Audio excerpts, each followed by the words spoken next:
Quel est le sens de notre vie? Vers qui dirigeons-nous notre vie? Où en sommes-nous? Qui sommes-nous? Où en sommes-nous? Pourquoi autant de questions dans notre esprit, autant de divisions? Est-ce qu'on peut répondre à toutes ces questions? Nous, personnellement, oui. Qui peut répondre à ces questions si ce n'est nous-mêmes? Ce sont des questions existentielles. Nous pouvons donner notre petite réponse logique. Mais la seule réponse que nous puissions donner à tous ces questionnements, c'est Jésus. Jésus répond pour nous en apaisant notre anxiété. Jésus nous donne la paix en nos cœurs. Jésus fait notre unité. Il nous corrige. Nous remettons notre intellect entre tes mains, Seigneur. Les divisions de nos cœurs, les interrogations disparaissent. Pourquoi? Parce que ton amour que tu as déposé sur nos cœurs nous donne le contentement de cœur, la satisfaction intérieure, la joie intérieure, la paix intérieure. Nous ne posons plus de questions vaines, stériles, sur nous-mêmes ou sur les autres. Notre liberté consiste à choisir l'amour et non la critique, le doute, la suspicion, le jugement, les débats stériles qui alimentaient notre existence avant de te connaître. L'amour en Christ, la paix en Christ rétablit l'équilibre intérieur. Dieu Jésus résout tout. Remettez-lui votre vie, vos angoisses, vos peurs, vos inquiétudes. Vous aurez gagné la bataille contre le diable. Satan veut votre chute, votre division intérieure et la division entre vous et vos frères. Où saint Paul demande aux chrétiens, chapitre 1er, verset 10 dans Corinthiens, restez unis dans un même esprit, dans un même sentiment. Cessez de vous diviser entre vous, c'est vous diviser vous-même dans votre intériorité. Vous perdez votre unité intérieure. Saint Paul insiste pour que l'on reste d'un même cœur, d'une même unité de pensée, d'esprit. Notre vision, notre objectif doit rester le même. Christ, la puissance de Dieu suffit par elle-même, par le sacrifice de Jésus sur la croix. Le Seigneur pur, innocent, parfait, a donné sa vie. Allez me trouver une aussi grande humilité. Soyez sage, humble, à l'image de Jésus. Ne croyez pas être faible du fait de renoncer à vos idées. Acceptez de ne plus vous soumettre comme l'a été Jésus. L'abnégation, le renoncement aux philosophies stériles, au questionnement sans fin interminable, vous donnera tellement plus de victoire en Christ. Si vous dites vrai, la vérité jaillira. Renoncez à tout cela. Renoncez à votre arrogance de savoir plus que d'autres, de prouver par votre prétention que vous êtes déjà plus fort qu'un tel ou un tel. Et tout ça derrière l'idée soi-disant noble que vous combattez pour la vérité. Je reprends Romains 1, chapitre 14, verset 20. Pour un aliment ne détruit pas l'œuvre de Dieu. L'aliment est une image, un symbole qui représente tes questionnements inutiles, qui te paraissent solides, raisonnables, justifiés, et sur lesquels tu vas continuer à discutailler.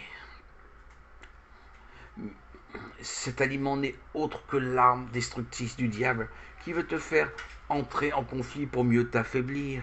Il te donne des sources d'alimentation, de discussion à profusion pour pouvoir t'éparpiller, t'éloigner de l'héritage que Christ t'a donné. La paix intérieure, la paix de Christ.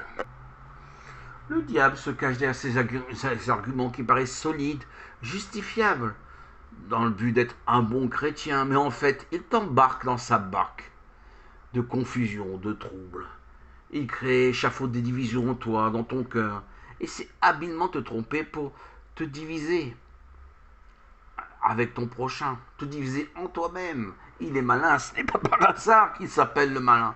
Alors s'il vous plaît, renoncez à vos guéguerres, soyez plutôt disciples de Jésus-Christ en partageant vos points de vue, non pour vous servir vos ambitions, mais plutôt servir Christ, son œuvre, et que l'on reste tous unis, rassemblés dans un amour fraternel et dans des débats justes. Nous sommes les instruments de Jésus, nous faisons partie du corps du Christ. Je dis bien débat et non pas pugilat. où on est exclu, celui qui est en désaccord avec la communauté est rejeté. Est-ce que un membre du corps du Christ peut se battre contre un autre membre du Christ? Ou un œil peut-il, la main du corps du Christ peut-il arracher son propre œil? Arrêtez de vous battre et débattre sur des sujets qui n'ont aucun fondement, ou qui n'ont aucune réponse pour l'instant plausible humaine. Laissons la révélation de Christ se faire en nous. Arrêtez de vouloir vous reposer sur votre propre intellect. Vous idolâtrez votre propre intelligence. Il faut expliquer, éclairer les consciences sans les rejeter. Cela ne participe en rien à l'œuvre de Dieu, qui veut notre unité en Christ, nous édifier tous ensemble. Seul l'amour, la compréhension fraternelle peut nous faire triompher.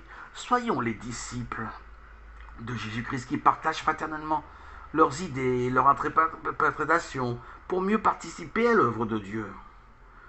L'œuvre de Dieu s'érige par l'unité du peuple dans l'amour, pas dans les divisions. Je dis bien dans l'amour. L'amour du Christ que nous portons en nous nous conduit à des débats apaisants, dépourvus d'arrogance, d'orgueil, de guerre de poulailler.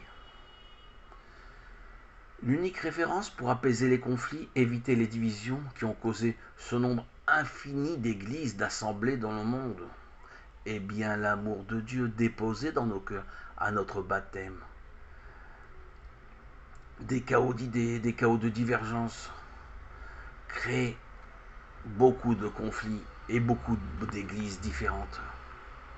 Où mettre sa tête dans tout ça? La réponse est simple et évidente, s'en remettre en prière dans la paix du Christ. Lui veille, il connaît vos divisions, Jésus doux et bon, est exempt de tout conflit, de toute violence, de toute agressivité. Il vous guidera à la bonne rive. Faites-lui confiance. Soyez humble. Remettez-lui tous vos questionnements, même s'il les connaît déjà. Parlez-lui, ne vous trompe pas. Il attend de vous que vous prononcez quelques mots. Il vous guidera.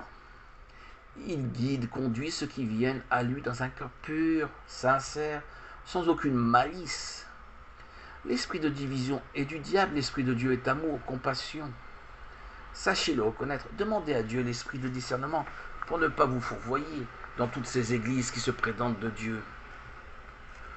Louons le Seigneur, demandons-lui pardon de nos oublis. Oui, Seigneur, par prétention, par pur orgueil, nous avons oublié de te demander de te remettre notre vie, nos pensées, nos questionnements, avant de débattre pour ta vérité qui est juste et bonne. Nous ne nous engageons plus dans une controverse, débat houleux, sans avoir demandé à toi, à l'Esprit Saint, que faut-il faire, que faut-il entreprendre. Nous remettre tes questionnements à toi en premier, pour que tu nous apportes la paix, pour pouvoir les débattre après, avec nos prochains, nos proches, notre entourage. Gloire à Dieu au plus haut des cieux, et paix sur la terre aux hommes qu'il aime.